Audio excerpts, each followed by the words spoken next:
Ladies and gentlemen, welcome back to African Legacy, where we dive deep into the stories that shape our continent's past, present, and future.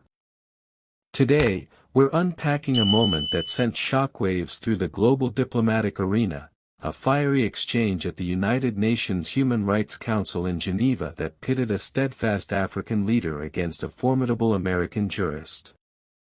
Picture this: the grand halls of international power, where words can topple empires or forge new paths. We're talking about the day a seasoned judge delivered a cutting rebuke to Burkina Faso's president, right on live television. But hold on, this isn't just about one savage line, it's a clash of worlds, ideologies, and legacies. Stay tuned as we break it down, moment by moment, in this exclusive retelling. If you're new here, hit that subscribe button and join the legacy builders. Let's get into it. Imagine the crisp Swiss air outside the Palais des Nations, where the United Nations Human Rights Council convenes. It's a rainy afternoon in late autumn, and inside, the Assembly Hall is a symphony of controlled chaos. Delegates from over 140 countries mingle, their conversations a babble of languages, English, French, Arabic, Mandarin, filtered through sleek translation devices. The room smells of fresh brewed espresso from the delegates' lounge and the faint polish of mahogany podiums that have witnessed decades of global debates. At the heart of it all sits the young revolutionary leader of Burkina Faso. At just 36, he's already a symbol of Africa's defiant resurgence.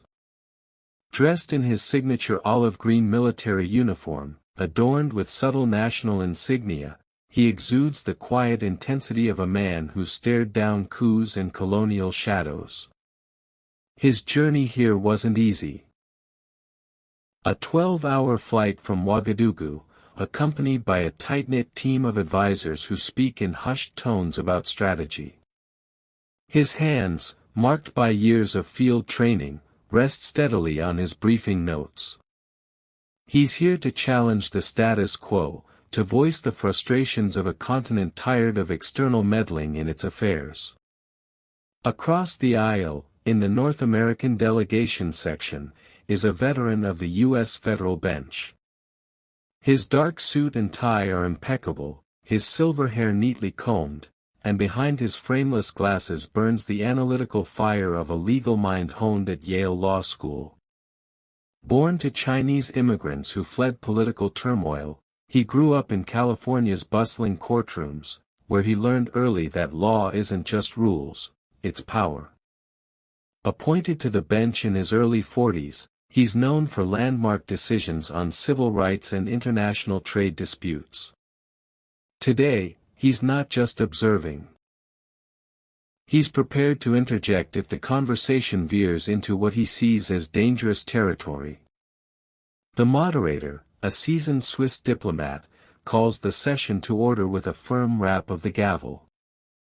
Lights dim slightly as spotlights focus on the central podium. Cameras from CNN, Al Jazeera, and BBC roll live, beaming the proceedings to millions worldwide. The topic: sovereignty and international accountability in the modern era. Little do the attendees know, this discussion is about to ignite. The Burkina Faso leader approaches the podium with measured steps, his boots echoing softly on the carpeted floor. He adjusts the microphone, takes a deep breath, and begins in fluent English, catching many off guard with his command of the language. Esteemed colleagues, representatives of the world community, he starts, his voice steady and resonant, like a drumbeat calling warriors to assembly. For generations, Africa has been lectured on the virtues of global norms. Rules written in distant capitals, enforced by economic might rather than mutual respect. He pauses, letting the words sink in. Delegates shift in their seats, the European bloc looks particularly uneasy, whispering among themselves. He continues, building momentum. We've been told to uphold treaties that chain our resources to foreign interests, to honor agreements that drain our lands while our people go hungry. But ask yourselves, whose norms protect the farmers in my country when multinational firms dump toxic waste into our rivers, poisoning the soil our ancestors tilled? Pulling a folder from his briefcase, he holds up a faded contract, yellowed pages from a deal struck decades ago with a Belgian conglomerate for gold mining rights. This document, he declares, grants outsiders control over our minerals for a century, in exchange for crumbs. Burkina Faso rejects such shackles. We will renegotiate or revoke these pacts, guided by our sovereignty, not by courts that serve the powerful. The room buzzes. African delegates nod in solidarity, some even applauding quietly. Journalists' fingers fly over keyboards, crafting headlines like, Burkina Faso declares war on colonial contracts. But in the American section, the judge's expression hardens. He sees not just rhetoric, but a direct threat to the international legal framework he's sworn to uphold. As the speaker wraps up, exceeding his allotted time slightly, the moderator nods for responses. The judge signals subtly, he's ready to engage. The judge rises smoothly, buttoning his jacket as he strides to the auxiliary microphone. The camera zooms in on his face, calm, unflinching. He addresses the assembly first, then turns his gaze directly to the Burkina Faso leader. Sir, he begins, deliberately omitting the presidential title, a subtle jab that doesn't go unnoticed. Gasps ripple through the hall. Your eloquence in defending your nation's interests is commendable, and the grievances you raise deserve serious consideration. But then, he pivots, his voice sharpening like a honed blade. However, international law isn't a menu from which leaders can pick and choose. It's the bedrock that prevents chaos, yes, even when it inconveniences those in power.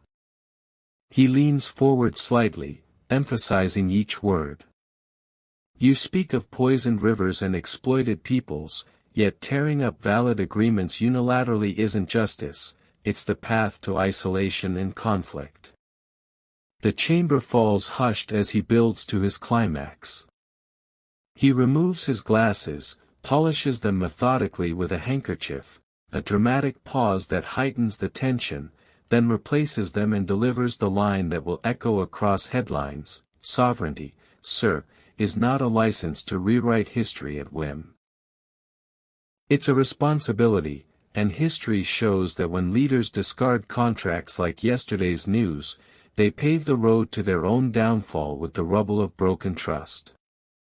Boom. The words land like a thunderclap. Delegates murmur in shock, social media explodes with clips. European representatives exchange relieved glances, while some African envoys look troubled.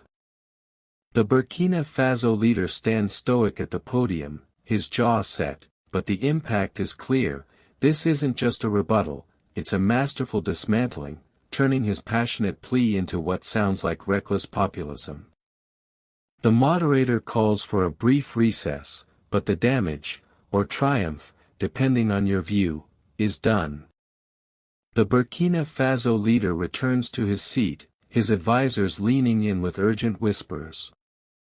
He nods calmly, but inside, the weight presses. This moment could rally his base back home or paint him as an international pariah.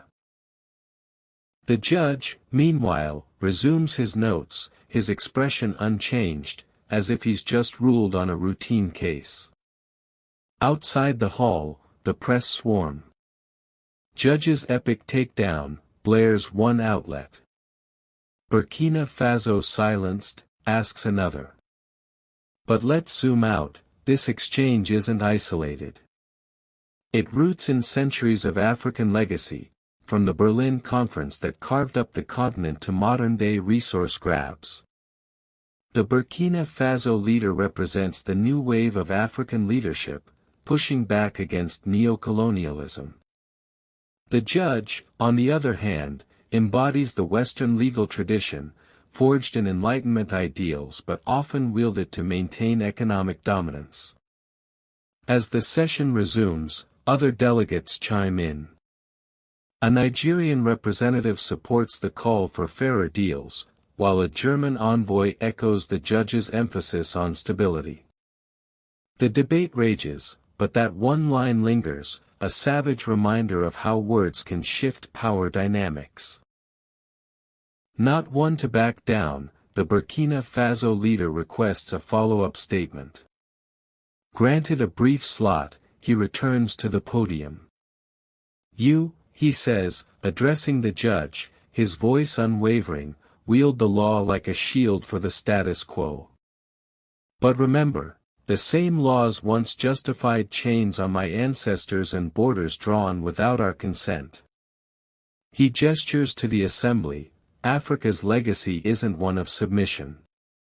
We rise from the ashes of exploitation, and if international norms don't evolve with us, we'll forge our own path, one where justice isn't dictated by distant judges, but by the will of the people.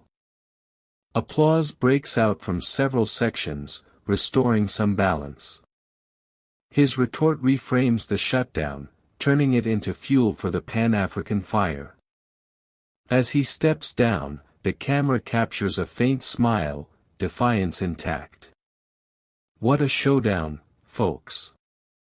This Geneva clash highlights the ongoing battle for Africa's soul, sovereignty versus global order, legacy versus legality. The judge's savage line may have stolen the spotlight, but the Burkina Faso leader's resilience reminds us that Africa's story is far from over. If this inspired you, drop a like, share your thoughts in the comments. What side are you on? Subscribe for more deep dives into African legacy. Until next time, keep building the future. Peace.